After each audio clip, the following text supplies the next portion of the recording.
Good morning, everyone. We're going to continue our chapter 6, Revolt of 1857 of 8th class. In our previous video, we discussed about the spread of the revolt, and we discussed that the soldiers, the sepoys, marched from Meerut to Delhi. ठीक है, जो हमारे sepoys थे वो मेरठ से दिल्ली आए थे और उन्होंने यहाँ पे बहादुर शाह जफर को अपना लीडर अनाउंस कर दिया था. ठीक है, अब दूसरे एरियाज पे मूव करते हैं कि बाकी एरियाज में क्या क्या हो रहा था. तो सबसे पहले बात करेंगे कानपुर की. ठीक है, कानपुर में नाना साहेब कौन थे? पेशवा बाजीराव के बेटे थे. ठीक है, कौन है नाना साहेब? यहाँ पे आप जो फर्स्ट इमेज देख रहे हैं वो नाना साहेब की है. नाना साहेब पेशवा बाजीराव के बेटे थे. अगर आपको याद हो तो हमने एक मूवी देखी थी जिसका नाम है बाजीराव मस्तानी. तो उसमें जो पेशवा बाजीराव होते हैं उनके बेटे होते हैं नाना साहेब. तो Nana Sahib was not the biological son of Peshwa Bajirao. ठीक है, और हमने डॉक्ट्रिन ऑफ लैप्स में क्या पढ़ा था कि जो डॉक्ट्रिन ऑफ लैप्स के अकॉर्डिंग जो बायोलॉजिकल चाइल्ड नहीं है किसी किंग का, तो उसकी टेरिटरी ऑटोमेटिकली किसके पास चली जाएगी? ब्रिटिशर्स के पास चली जाएगी. ओके, तो कानपुर में क्या हुआ? जो हमारे नाना साहेब है, he captured Kanpur and declared himself as the Peshwa of that area. Okay, लेकिन जो ये उनकी विक्ट्री थी ये ज्यादा देर तक नहीं चली. द ब्रिटिशर्स फोर्स्ड, ठीक है, britishers after reaching the Kanpur they forced Nana Sahib to leave the territory, but Nana Sahib was not ready to leave it. तो व्हाट हैपेंड, नाना साहेब को वो लोग मारने आ रहे थे, उससे पहले नाना साहेब मतलब बच के निकल गए. कैसे भी करके वो बच के निकल गए और वो कहाँ चले गए? नेपाल में चले गए. यही साथ ही साथ जो तांत्या टोपे थे, Tantya Tope was one of the great general of Nana Sahib. He kept fighting and was eventually arrested and hanged. Tantya Tope कौन है? तांत्या टोपे आप सेकंड पिक्चर देखोगे तो वो तांत्या टोपे की है. एक मिनट. ओके, यस, तो सेकंड पिक्चर किसकी है? तांत्या टोपे की है. तांत्या टोपे नाना साहेब के one of the great generals थे. उन्होंने अपनी लाइफ गवा दी टू सेव नाना साहेब. ठीक है, तो अभी हमने क्या क्या पढ़ा है कि कानपुर में नाना साहेब बच के भाग गए हैं और कहाँ चले गए हैं? नेपाल शिफ्ट हो गए हैं. ठीक है, अब मूव करते हैं लखनऊ की तरफ. यहीं पे साथ ही साथ लखनऊ में क्या हो रहा था? लखनऊ में जो बेगम हजरत महल है, she was the wife of Nawab Wajid Ali Shah. ठीक है, लखनऊ में जो हमारी थर्ड, जो आप नीचे नाना साहेब के नीचे आपने जो हमारी लेफ्ट साइड में सेकंड पिक्चर है, दैट इज ऑफ बेगम हजरत महल. तो जो after the death of Nawab Wajid Ali Shah, ठीक है, तो बेसिकली लखनऊ में जो अपराइजिंग थी वो सब कुछ कौन संभाल रही थी? वो बेगम हजरत महल संभाल रही थी. ठीक है, बेगम हजरत महल was actually the leader of the uprising of Lucknow. ठीक है, people from all the ranks, जितने भी अलग अलग रैंक्स के थे वो उनके साथ हेल्प करने आ गए थे अपराइजिंग में. ठीक है, the revolutionary all over the revolutionaries were killed and many had to leave the area. ठीक है, क्योंकि अगर वो छोड़ के नहीं जाते तो उनको मार दिया जाता. साथ ही साथ झांसी में क्या हो रहा था? तो झांसी कहाँ है? सबसे पहले मैप में देखते हैं. झांसी है हमारा एमपी के अंदर, विच इज दिस एरिया. ये है हमारा झांसी का पोर्शन. झांसी में सबको पता है कि कौन थी? Rani Lakshmibai was ruling at that time the area of Jhansi, and again she also had she had a son which was not the real child of her. वो उनका real child नहीं था. तो अगेन अगर हम डॉक्ट्रिन ऑफ लैब्स के according देखें तो उनकी टेरिटरी उनसे वापस ली जा रही थी, जो she was not ready to give it at all. तो क्या हुआ? People and soldiers from Jhansi revolted against the company rule. Okay, उन्होंने रिवोल्ट करना एंड आस्क्ड रानी झांसी, ठीक है, to lead the uprising. Rani Jhansi was the bravest, one of the bravest leader of the uprising of 1857.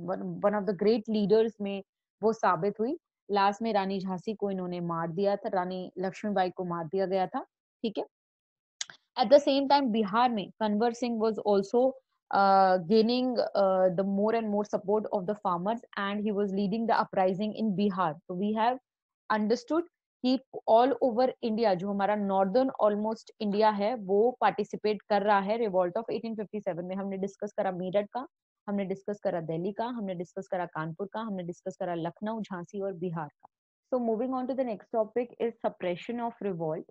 Revolt को suppress कैसे किया गया? What do you mean by suppression? Suppression का मतलब होता है दबाना या रोकना। अब अगर कोई रिवॉल्ट कर रहा है तो जो अपोजिट में है वो ऑब्वियसली उसको रोकने की कोशिश करेगा, दबाने की कोशिश करेगा। तो रिवॉल्ट ऑफ 1857 को रोकने के लिए ब्रिटिशर्स ने सर्टेन स्टेप्स अपनाए। वो स्टेप्स क्या थे वो हम अभी डिस्कस करते हैं। सबसे पहले जो लॉर्ड कैनिंग है, ओके, वो 1857 के टाइम पे he was the last governor general.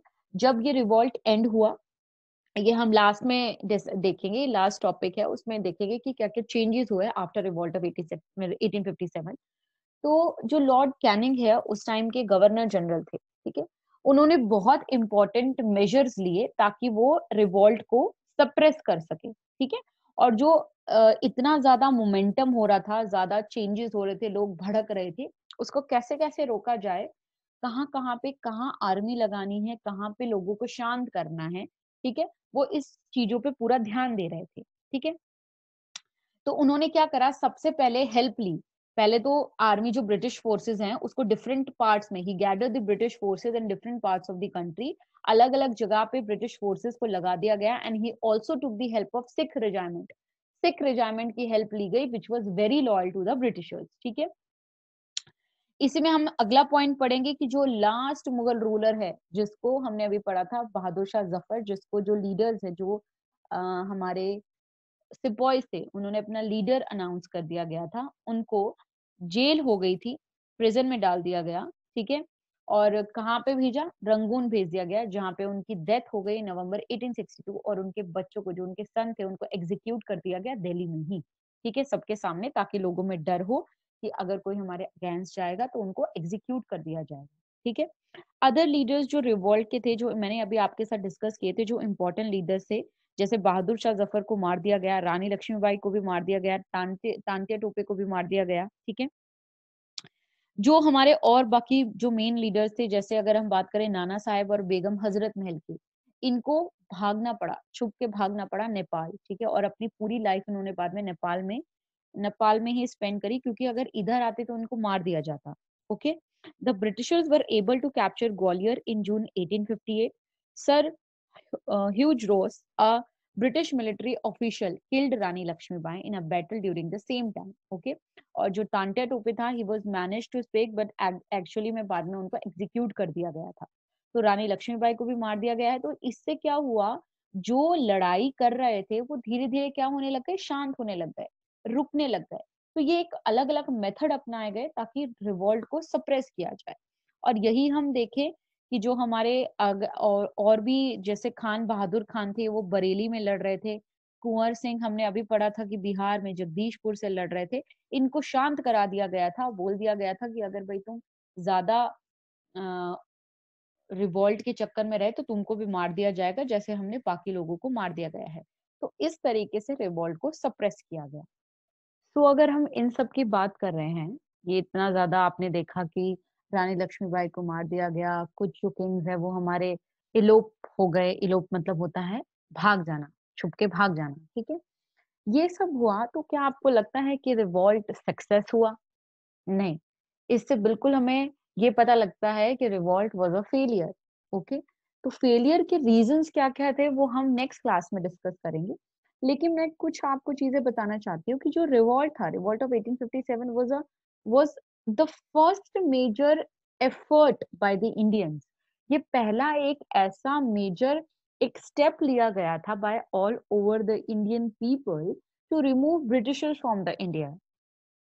इससे पहले Britishers were not afraid of the unity of Indians. लेकिन उनको यहाँ पे आके लगा कि अगर छोटे छोटे एरियाज में इतना ज्यादा रिवॉल्ट हो रहा है, तो अगर ऑल ओवर इंडिया मिलके रिवॉल्ट करता तो हमारा क्या होता, ठीक है। और ये बात बिल्कुल ठीक है, हम अभी रीजंस पढ़ेंगे कि भाई रिवॉल्ट फेलियर क्यों हुआ था। बट अगर इंडिया उस टाइम पे यूनिटी में लड़ता, ठीक है, तो बहुत ज्यादा इफेक्टफुल होता है। रिवॉल्ट को प्रॉपर सक्सेस उसी टाइम पे मिल जाता, हमें 1857 में ही इंडिपेंडेंस मिल जाती। लेकिन due to several other reasons ये रिवॉल्ट सक्सेसफुल नहीं रहा। साथ ही साथ इस रिवॉल्ट में बहुत हमारे सिपॉय, जो इंडियन सिपॉइज थे, उनकी बहुत ज्यादा डेथ हुई। जो हमारे लीडर्स थे उनकी बहुत ज्यादा डेथ हुई, लेकिन एक काइंड ऑफ एक कॉमन मास को ये आइडिया आ गया था उस टाइम के बाद। ये कॉमन मास जो था इंडिया का, उनको एक आइडिया आ गया था कि भाई हम में पावर है to face against the Britishers. इससे पहले इतना ज्यादा उनको लगता ही नहीं था। उनको ऐसा लगता था कि भाई एक ये ब्रिटिशर्स हैं कि बहुत स्ट्रांग है, लेकिन अब उनको जाके एक ऐसी फीलिंग आ चुकी थी कि भाई हम भी लड़ाई कर सकते हैं, वी कैन ऑल्सो फाइट, अगर हम लोग यूनिटी में आ जाएं या अगर हमारे ऊपर कोई क्वेश्चन करेगा, ठीक है, तो हम लड़ाई कर देंगे। लेकिन as matter of as there are different facts basically, कि britishers were actually strong at that time, क्योंकि उनके पास गुड टेक्नोलॉजी थी, अच्छे सब चीजें थी। लेकिन अगर इंडियंस आते, ठीक है, इंडियंस इकट्ठे मिलके करते, तो शायद ये रिवॉल्ट उसी टाइम सक्सेस हो जाता। तो अब डिफरेंट हम लोग पढ़ेंगे कि भाई फेलियर क्यों क्यों हुए, तो उनके सर्टेन हमारे सिलेक्टेड पॉइंट्स है जो हम डिस्कस करेंगे, वो हम डिस्कस करेंगे नेक्स्ट क्लास में। जो कि है सबसे पहले limited scope of the revolt क्या था, लैक ऑफ प्लानिंग, ये तो बहुत इंपॉर्टेंट टॉपिक है, प्लानिंग में कमी थी, ठीक है। फिर जितने भी जो मिलिट्री स्ट्रेंथ थी, superior military strength of the britishers, जितने भी जो ब्रिटिशर्स थे इनकी स्ट्रेंथ बहुत स्ट्रांग थी as compare to Indian. Okay, Indian support to the Britishers. अब कुछ प्रॉब्लम यहाँ पे भी थी कि उस टाइम पे तब भी जो सारे लोग थे वो रिवॉल्ट में पार्टिसिपेट नहीं करते हुए कुछ लोग ब्रिटिशर्स का साथ दे रहे थे। जैसे अभी हमने पढ़ा कि जो ब्रिटिशर्स थे उन्होंने सिख रेजिमेंट की हेल्प ली थी, जो कि काफी लॉयल थे ब्रिटिशर्स के साथ। अगर वो सिख रेजिमेंट जो थे वो ब्रिटिश की हेल्प नहीं करते, तो एक काइंड ऑफ हमें होप था कि शायद जीत जाते, ठीक है। लीडरशिप की बहुत ज्यादा कमी थी, लीडरशिप प्रॉपरली नहीं निभा पाए, अगर लीडरशिप अच्छे से कर देते तो अच्छे से रिवॉल्ट जीत भी जाते।